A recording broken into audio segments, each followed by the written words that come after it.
Hi friends! Okay, back for another quarantine kitchen episode. So today we're making fried eggs, one of my favorite foods ever. They're so delicious, so comforting. Don't you guys think eggs are the most comforting food ever? Maybe some of you are repulsed by eggs, so I'm very, very sorry. But I love eggs so much. I like them scrambled, I like them over easy, I like them poached, but most of all, I like them fried. And you could do so many different things with it. One of Adam's favorite meals that I make is just a fried egg sandwich. So simple, so easy, so classic, so good. So anyway, I want to show you guys today how to do a fried egg the right way. Okay, so I have 2 eggs. These ones are pretty large. So I'm gonna set those aside. And then I have my nonstick pan. Thanks, Mom. She bought this for me. And I have butter melted in it. Now I have about a tablespoon of butter for like 2 eggs. That's probably plenty. My pan is really big. You don't need to use this big of a pan for just 2 eggs, but I really thought my mom would appreciate if I showed off the pan she got me. Okay, so I have butter melted, and I'm gonna take a flexible, hopefully you have something like this at home, this flexible spatula. And I'm gonna mix the butter around. Now as I'm doing this, I realize that my pan is very large and I might need more butter. Oops. Okay, so butter's melting. Now, when you're gonna cook eggs, make sure that your pan has preheated a little bit. So before we started recording, I had my pan on about a medium-high heat so the butter would melt, and then I turned it lower.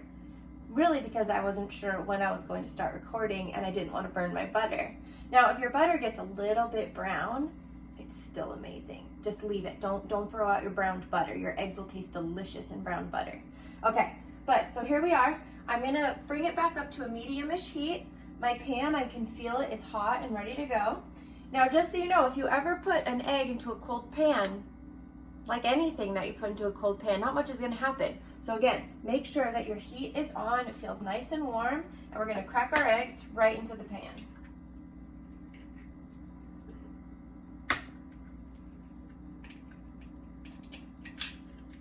I struggled a little bit with that one. Okay, so we're gonna turn this heat up a little bit so I can see my whites did not start cooking right away. And so that tells me I need a little bit more heat. So I'm turning up my heat. So something I do when I'm cooking is I'm always evaluating my heat situation. Rarely is there anything that you can ever cook that, like you're sauteing, that you can just set one temperature and walk away and then come back and expect it to be perfect. I'm always playing with the temperatures when I'm cooking something in a pan.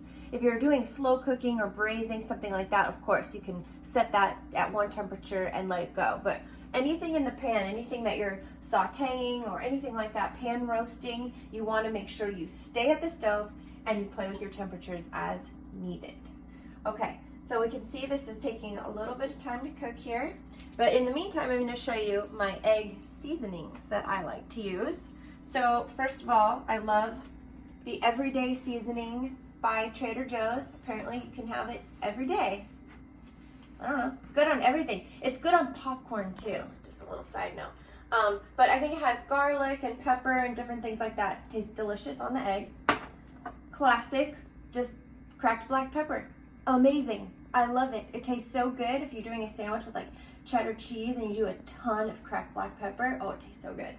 And then the other one I'm doing today, because I'm going to put my fried eggs over avocado, is I love the Everything But the Bagel seasoning. Do you guys like this too? Yes, you do. I know you like it. It's so yummy. And yes, I would prefer to eat an everything bagel with an egg on it, but I'm not eating that. So I'm gonna do the next best thing, and I'm gonna put it on my eggs, which are over my avocados, which is so delicious. Okay. I can hear my eggs starting to cook, so let's come a little closer. Okay, so here are my eggs here. Now you can tell when your eggs are a little bit old because the white will spread out quite a bit. I was hanging on to my eggs, worried I wouldn't be able to find more. So see, they're cooking so nice. Now, here's another tip. When you're cooking your eggs, you don't want to have your pan so hot that you burn the white, but then the top of the white, this area here, doesn't cook enough. And then you get that weird, snotty egg white around the yolk. And nobody likes that. Don't do that to people. It's awful. Okay, so now I'm gonna take my spatula. So again, flexi spatula comes in handy.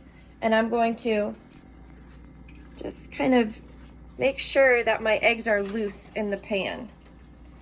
Some of you guys have really old nonstick pans, and this is when you're gonna have to use a lot of butter. So, I'm sorry for you. Just kidding. I wish I could use a lot of butter. Okay, so what I'm gonna do now is I'm going to split, in order to make the flipping process easier, I'm going to split the eggs in half and separate them from each other so I can flip them without breaking the yolk.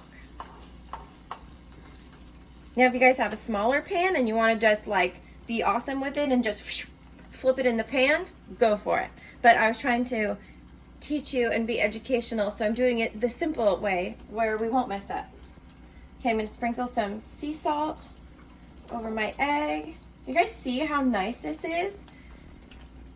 So we're cooking this again at a medium heat. I'm actually going to turn it down just a little bit.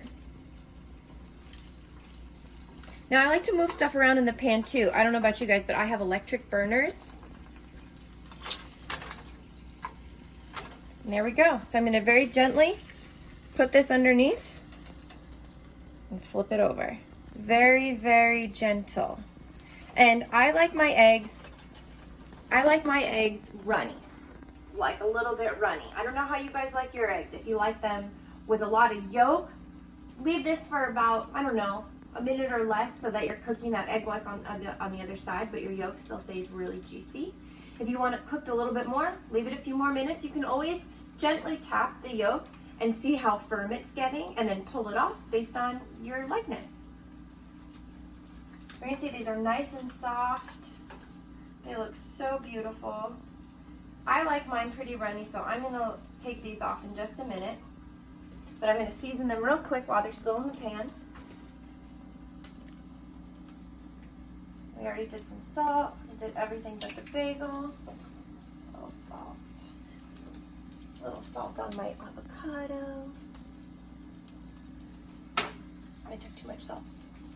Is that supposed to be good luck or bad luck? Are you supposed to throw it on your left shoulder or your right shoulder? I have no idea, but I'm going to have to sweep the floor. Okay, you guys, these look perfect. Do you know your food tastes better when you sing? Just kidding. Okay, so now I'm gently going to place each egg on here. Okay, and don't go away yet. I want to show you something.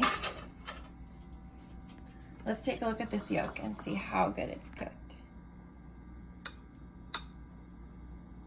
Oh, that's perfect.